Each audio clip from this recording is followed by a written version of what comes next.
Pacific Rim Uprising by Legendary Pictures of 2018 was directed by Steven S. DeKnight that serves as a sequel of where the Pacific Rim left off.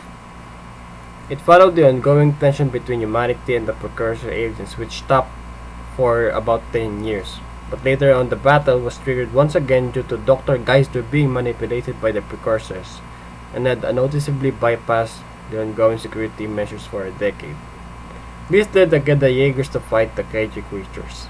The film started with a young adult named Jake Pentecost, the son of famous hero Jake Pentecost, who died in the first wave, battling the Category 5 kaiju, who seemingly preferred to live carefree from responsibilities until one day he met this stranger named Amara Namani, caught in a troublesome act of violations in stealing parts from Jaeger technologies that led them back to the Mayolan Shatterdome in China, an academy and headquarters for veteran new Jaegers that gave the Mani a chance to fight back against kaiju that caused the death of her parents. Afterwards, the Shao Company has suggested a far more advanced technology in controlling the Jaegers that raised concerns and critics about a possible threat of being hacked from potential enemies, until the film showed a scene of Dr. Geisler had a plan on manipulating the technology which turned the tide of the battle for a short period of time.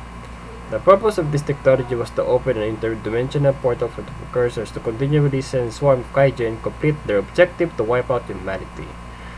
The Jaeger once again fought the monsters in Japan, preventing them from going near the Mount Fuji, as the blood of these creatures was reactive with earthly elements that could create a massive tectonic distress. Later on, the only remaining Gypsy Jaegers, controlled by Pentecost and Amani, had successfully defeated the Mega Kaiju, winning the war once again that ended with the last scene where Pentecost telling the captured Dr. Geisler that they will be the ones going for the precursors this time. So, the movie itself had set a good example of story elements that matches with the standards of creating literary works discussed by our professor in creative nonfiction. Likewise, one of the most deemed factors of the film's impact to the audience is how particular scenes and settings shown and made the viewers felt the raw power and weight of these ginormous mechs and monsters. That presents a mood of fear with a mix of wonderstruck from an average-sized person's point of view.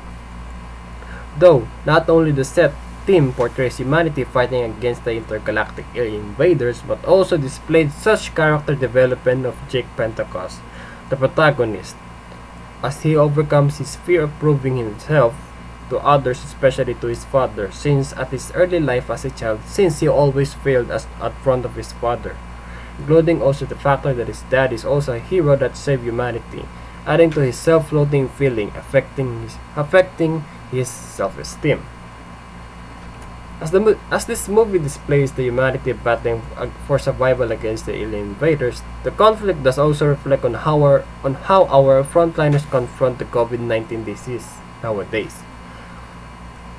Just like in the film, it was already known that the issue was already existed more than a decade, where humanity united and prepared to survive that negated the malicious intent of the swarming kaiju through exceptional Jaeger pilots.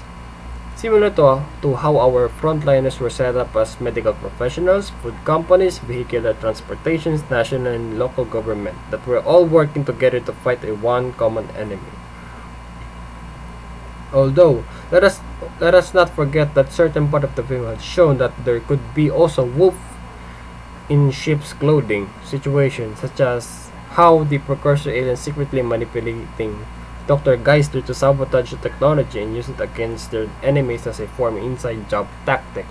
This reflects to the state of the Philippines regarding the issue about a large syndicate running the corporation, as was stated by the Presidential Anti-Corruption Commissioner Belgica about how disgraceful knowing that the corporation itself is exploiting a whopping value of 2 billion peso to 3 billion peso worth of money, since there was no validation mechanism afforded by their agency information and technology. After watching the film, I felt a sense of unity and communication. Throughout my life as a kid where I am right now, I realized that working alone can finish the job faster without any trouble of thinking out the situation regarding personal skills to a certain task.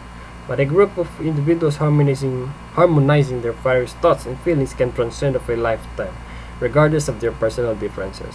Also, the concept of knowing whether if you're ready or not in overcoming such conflict, there will be a certain time there will be a certain time that you will be living with no choice but to risk it and feel the moment that you will be in.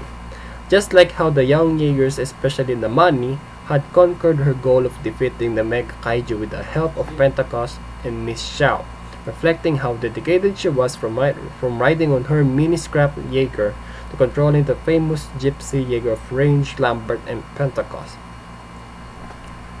In conclusion, I highly recommend this to others to watch the film for those type of geek who enjoys sci-fi films. Especially it does also relate to the classic 90s space monster robot movies where I thought that the fans of the TV series Power Rangers may find it entertaining.